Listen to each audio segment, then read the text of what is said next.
Last week, gumulantang sa mundo ng showbiz ang di umano'y pagsasampa ng reklamong child abuse ng ina ni Bea Binene sa radio jock na si Dan Christian Villanueva or Papa Dan. Sa naunang interview kay Mrs. Karina Binene, itinanggi ng ginang ang balitang inilathala ng Philippine Daily Inquirer. Pinatotohanan naman ni Simon Ferrer, AVP of GMA Artist Center, na ang abogadong naghain ng reklamo na si Attorney Ferdinand Topacio ay walang abiso mula kay Mrs. Binene. Well, first is he's claiming that they have a client-lawyer relationship when in fact wala naman talaga. Kasi right from the onset, it was clear that Mrs. Binene said that if they wanted to pursue with the case, they wanted a female lawyer to handle the case. Sa isang press conference na naganap sa loob mismo ng GMA, nilinaw ng kasalukuyang abogado ng mga Binene ang di umano'y complaint affidavit na isinamparaw ni Topacio sa CIDG noong September 3. Kung titingnan mo kasi itong sinubmit niya sa CIDG, sinasabi niya na kaagad na meron siyang draft sworn statement na tungkol sa complaint for child abuse na fina-file nga niya. Pero pag tinignan mo naman yung naka-attach dito na affidavit, wala namang pirma ni Mrs. Binene. Siguro na-avoid itong pangyayari na to. Kung bago niya to sinubmit ng September 3, tumawag man lang muna siya kay Mrs. Binene para i-confirm na, sasubmit ko na po ngayon, i-go ko pa ho ba. Pero wala sila kasing natanggap na ganong tawag at wala silang binigay na go signal. Dahil dito, desidido raw ang kampo ng Twin Star na sampahan ng kaso si Topacio.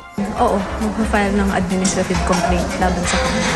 Maingat ding pinag-aaralan ni Mrs. Binene kung ididemanda rin nila ang Philippine Daily Inquirer. Kasama po yan sa mga pinag-iisipan namin. Una kasi sinabi nila doon yung pangalan ng minor. Sa mga child abuse cases kasi hindi mo dapat minimension yung pangalan ng bata. Lalo na ito, in-print pa man din. So, yun, kino-consider namin yung pagpa-file ng kaso laban sa kanila.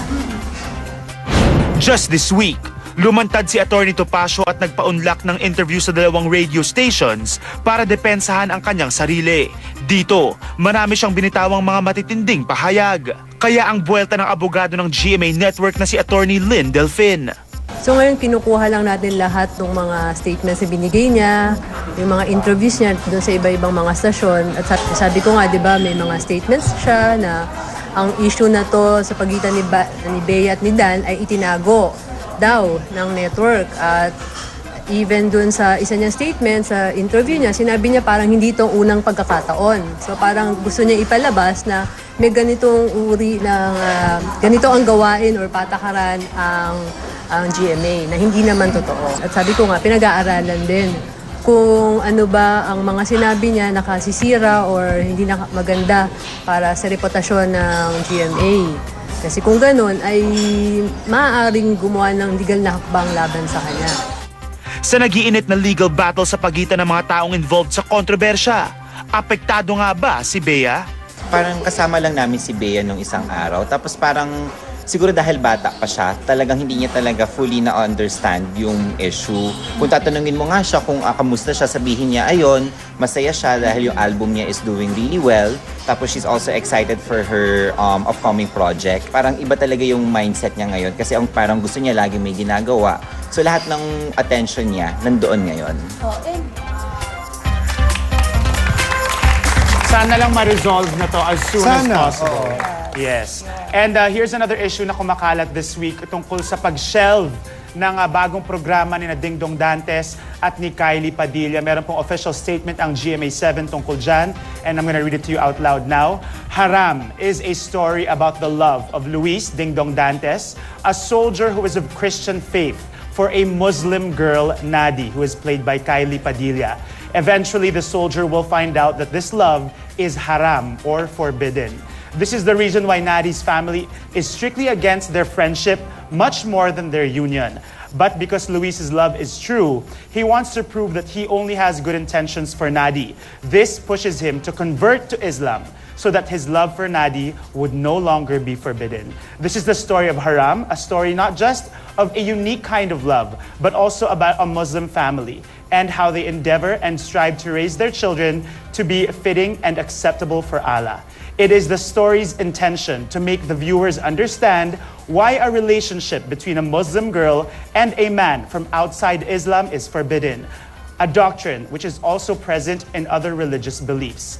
At the same time, the show aims to present the beautiful side and the dynamics of the Muslim family life in our contemporary times, and the dynamics of religious and cultural pluralism, which the desires to promote better understanding and mutual respect among people of various faith and traditions. But because of the current tense atmosphere all over the world, and the solidarity and in respect of the entire Muslim community, GMA7 has decided it is best to shelve haram for now. We hope for everyone's understanding. At least klaro na yan. Yes, oo. And I'm sure sa mga fans si Ding Dong and Kylie, they will be given other projects for sure. Definitely. Yes. Yun. Okay. At dahil dyan, yes, tama-tama yung timing ko. I Segue. would like to say thank you to Bello Medical Group, Sexy Chef, Fresh Looks Daily Contact Lenses, Mixed Gems, Fine Jewelry, Gold's Gym, and thank you also to Sexy Solutions by Bello, McDonald's, Victoria Court, ano yan? And Pacific Blue Shades and watches. Thank you very much for supporting my concert. Again, Yes. my concert is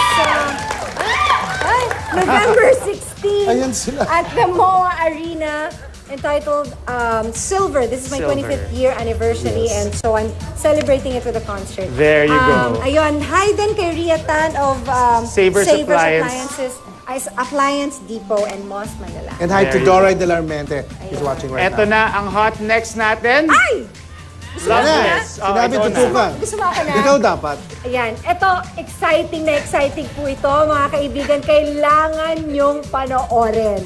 Kanina, mga kung ano-anong exotic food, ito isa pa. Daga. Iba't ibang luto na pwedeng gawin. Apparently, sa daga. Sa pagbabalik ng Hot Hot TV! TV!